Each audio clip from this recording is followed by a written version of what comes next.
ऐसे किसी चाल चले हुए कारतूस का मुझे समर्थन की जरूरत नहीं है। किसी चाल चले हुए कारतूस का मुझे समर्थन की जरूरत नहीं है। आज मेरी जन जागृति यात्रा का 17वां दिन चल रहा है। आज मैं इस कैथल में पहुंचा हूं नांगल चौधरी से चलकर। तो वहां से चलकर जो मैंने प्रदेश में बदहाली का आलम देखा है, मेरे पास आज जो है ना, ये लगा लो एक ब्रीफकेस भर गई है लोगों ने जो मुझे ज्ञापन दिए हैं। किसान के थे, युवा कर्मचारी के थे, गरीब के राशन कार्ड से लेकर व्यापारी कर्मचारी सब ने जो है ना, यहाँ तक मुझे इतने ज्ञापन और वो दिए हैं जो आज प्रदेश की बदहाली का जो आलम है। आज प्रदेश का हर वर्ग पीड़ित और ठगा हुआ महसूस कर रहा है। युवा इतना निराश हो चुका है। मुझे ऐसे ऐसे युवा मिले तो ये बोल रहे हैं कि भाई साहब, हमने तो हरियाणा से में नौकरी की उम्मीद ही छोड़ दी, हम दिल्ली में कोशिश कर रहे हैं, हम विदेश में जाने का प्रयास कर रहे हैं। हरियाणा प्रदेश ने तो नौकरियां, परमानेंट जॉब्स बिल्कुल बंद कर दी हैं। आज युवा इतने एक मानसिक तनाव के दौर से गुजर रहा है, जिसकी वजह से वो नशे की तरफ जा रहा है, अपराध की तरफ जा रहा है। पहले पंजाब को उड़ता पंजाब कहते थे, आज हरियाणा की हालत उससे भी बद से बदतर हो गए हैं। ये बहुत चिंता का विषय है। हमारी पीढ़ी, जो हम कहते हैं उज्जवल अजीज भविष्य है हरियाणा प्रदेश का और देश का, वो आज इतनी गर्दिश में जा चुका है कि उसको बचाना होगा। आज प्रदेश का किसान ऐसी बदहाली में, कहीं किसान जो है ना, वो सरसों की फसल बर्बाद होने को लेकर सड़कों पे बैठा है, कहीं जो है ना पानी के भराव को लेकर सड़कों पे बैठा है, कहीं गन्ने के भाव को लेकर बैठा है, कहीं और अपने मुआवजों को लेकर बैठा है। और सबसे बुरी बात यह है कि सरकार जो किसान की डबल आय करने की बात करती है, वो उनकी कोई शुद्ध बुद्ध तक नहीं लेती। नरवाना के अंदर किसान बैठे हैं, उससे मात्र 200 मीटर पे मुख्यमंत्री जी प्रोग्राम करके चले गए और उन्होंने एक भी उनका के लिए एक शब्द तक नहीं बोला। ये बड़ा दुर्भाग्य है। आज प्रदेश का कर्मचारी सड़कों पर बैठा है, हर विभाग के कलरक अपने जो है ना पे ग्रेड को लेकर बैठे सड़कों पे, कर्मचारी बाकी ओपीएस ओल्ड पेंशन स्कीम को लेकर सड़कों पे। आज जो है खिलाड़ी खेल कोटा खत्म कर दिया, उसको घुमा फिरा के मात्र 2 विभागों में छोड़ दिया जिसके अंदर कोई भी वैकेंसी नहीं है। तो आज प्रदेश का हर वर्ग, सरपंच हमारा जो उनके लोकतंत्र में उनके मौलिक अधिकारों का हनन करके जो सरकार ने कैंची चला दी, वो सड़कों पे है। आज प्रदेश का बुजुर्ग अपनी पेंशन कटने से बहुत रोष में है। आज प्रदेश का गरीब आदमी फैमिली आईडी में चल रही धांधली इनकम के नाम पर, इनकम भरने के नाम पर, उसमें गरीब आदमी के राशन कार्ड कट रहे हैं। और ये सारी व्यथा जब विधानसभा में मैंने देखा, वहाँ विधानसभा में किसान की बदहाली को लेकर उसको खुशहाल कैसा बनाया जाए उस पर चर्चा नहीं होती। वहाँ युवा को रोजगार कैसे दिया जाए उस पर चर्चा नहीं होती।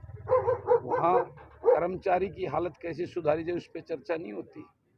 वहाँ चर्चा होती है एक दूसरे की टिक्का टिप्पणी पे। 8 साल पहले कांग्रेस को सत्ता से बेदखल किया था इस हरियाणा प्रदेश के लोगों ने। आज भी भाजपा के लोग अपने 8.5 साल के उपलब्धियां और कार्यशैली नहीं गिनाते, कांग्रेस की जो है ना पिछले शासन की कमियां गिनाते हैं। कितना बड़ा दुर्भाग्य है ये। आज प्रदेश के लोगों के साथ में कितना बड़ा एक धोखा, जो उनके गठबंधन के सहयोगी हैं, जो भाजपा को जमुना पार भेजने के नाम पर, जो है 5100 रुपये पेंशन देने के नाम पर, युवाओं को रोजगार देने के नाम पर झूठ बोलकर जो लोगों की वोट लेकर आए थे, आज उनकी जमानत जब्त करने होने के आसार हैं। मैं उचाना के अंदर जाके आया हूँ, मैं उनके जो हालात मैंने देखे हैं।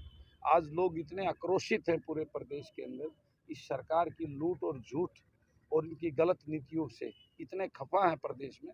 और लोगों का ये कहना है, उन्होंने कांग्रेस की लूट देख ली, उन्होंने भाजपा और जजपा की लूट देख ली, उससे पहले चौटाला परिवार की लूट देख ली।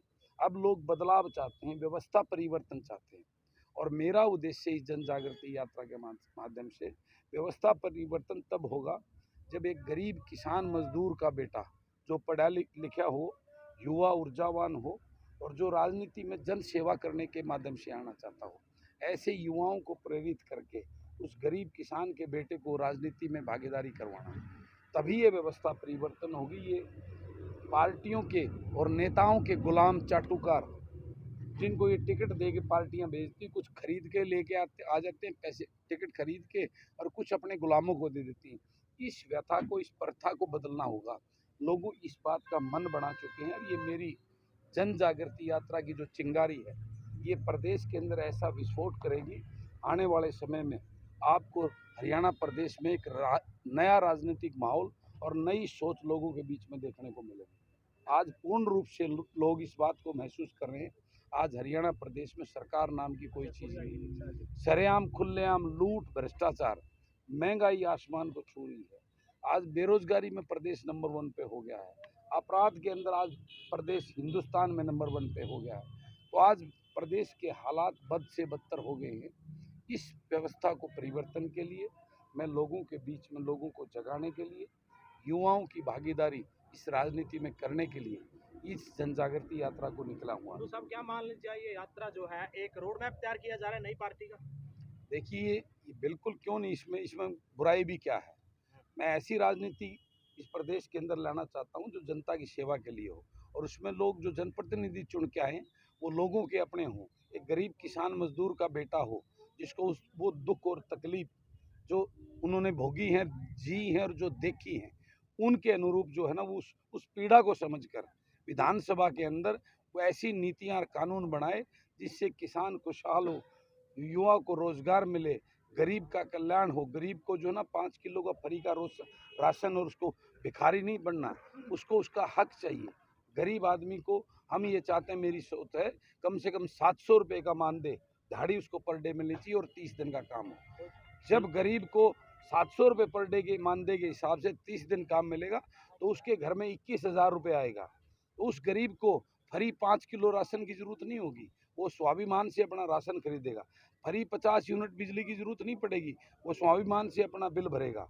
इस व्यवस्था परिवर्तन में हमने गरीब को उठाना है, किसान को खुशहाल करना है, और युवाओं को सबसे बड़ी समस्या है। आज हमारी पॉपुलेशन 60% यूथ है, और उस यूथ आज बेरोजगारी की सरकार ने नौकरियों के ऊपर तलवार चलाने का काम, परसों भी आपने देखा, वो 13,500 नौकरियों पे कलम फेर दी है।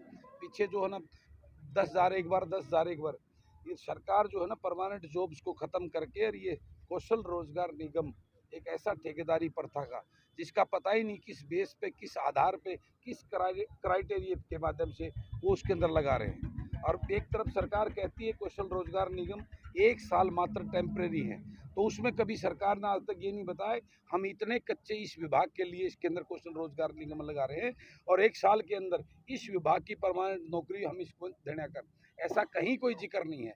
तो सरकार की जो जिस प्रकार की ये झूठ बोलने की ये पोर्टल की सरकार बन गई, पोर्टल, हर आदमी को पोर्टल के नाम पे जो है ना कागज़ थमा दिए हैं, और वो पोर्टल जिसकी झूठ अब सामने आ चुकी है, उस पोर्टल पे जिसमें प्रदेश के मुख्यमंत्री का डेथ सर्टिफिकेट आ चुका हो, उस पोर्टल से आप क्या उम्मीद कर सकते हो, क्या उसकी सच्चाई का क्या वो सत्यापन हो सकता है। तो ये चीज़ें प्रदेश के लोगों को बताने, इस प्रदेश के युवा को जगाने, इस प्रदेश के युवा की भागीदारी राजनीति में हो, ये करने के लिए जो है ना बलराज कुंडू की जन जागृति यात्रा आज 17वें दिन आज यहाँ कैथल में पहुंची। कुंडू साहब, आपने जैसे जिक्र किया कि फ्री के राशन का जिक्र किया है, तो यहाँ भूंडरी में 6,000 मीट्रिक टन गेहूं जो है वो खराब हो गया और वो अधिकारी डकार गए, उन पर कोई कार्रवाई तक नहीं। ये तो पहले बहुत बारी मुद्दे उठ चुके हैं, ये इतने बड़े घोटाले और उसके अंदर वो चीज़ें हैं स्कैंडल, लेकिन सरकार उसके लिए कुछ नहीं करती। आप सबने मैंने कितने घोटाले उजागर किए थे, लेकिन सरकार जो है ना उसकी कमेटियां बनाकर उसकी इंक्वायरी के नाम पर आज तक एक भी किसी उसकी कमेटी जो की रिपोर्ट जो है वो बाहर नहीं आई है। सबको डिसमिस करके सरकार खुद जो है ना इसके अंदर, सरकार के बड़े लोग ऊपर तक इसके अंदर इन्वॉल्व हैं। ये लूट और झूठ की सरकार है।